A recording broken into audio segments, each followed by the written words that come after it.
চাঁপাইনবাবগঞ্জের শিবগঞ্জ সীমান্তে দুটি বিদেশি পিস্তল, 4টি ম্যাগাজিন ও 3 রাউন্ড গুলি উদ্ধার করেছে বর্ডার গার্ড বাংলাদেশ।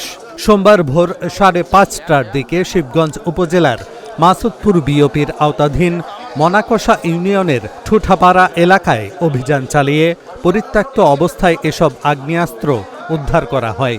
এ বিষয়ে সোমবার দুপুরে চাঁপাইনবাবগঞ্জ ব্যাটালিয়ন সদর দপ্তরে আয়োজিত সংবাদ সম্মেলনে ব্যাটালিয়নের অধিনায়ক লেফটেন্যান্ট কর্নেল কাজী মুস্তাফিজুর রহমান জানান, আসন্ন জাতীয় সংসদ নির্বাচনকে সামনে রেখে সীমান্ত দিয়ে অবৈধ অস্ত্র চোরাচালান ও নাশকতা প্রতিরোধে বিজিবির গোয়েন্দা তৎপরতা ও টহল জোরদার করা হয়েছে।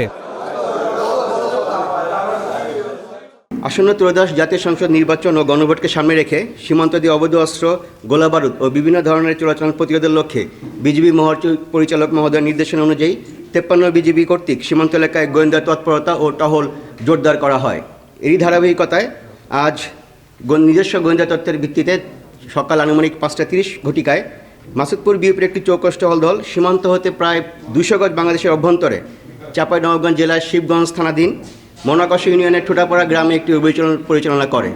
উক্ত অভিযান পরিচালনা করে 2টি বিদেশি পিস্তল, 4টি ম্যাগাজিন ও 3 রাউন্ড গুলি উদ্ধার করে।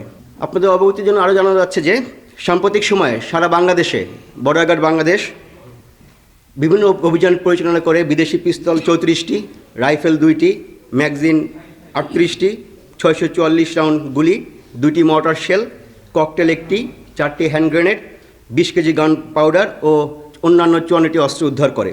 এর মধ্যে থেকে সাম্প্রতিক সময়ে চাঁপাইনবাবগঞ্জ ব্যাটালিয়ন একজন আসামিসহ 9.5 কেজি বিস্ফোরক, 6টি বিদেশি পিস্তল, 13টি ম্যাগাজিন এবং 29 রাউন্ড গুলি জব্দ করে।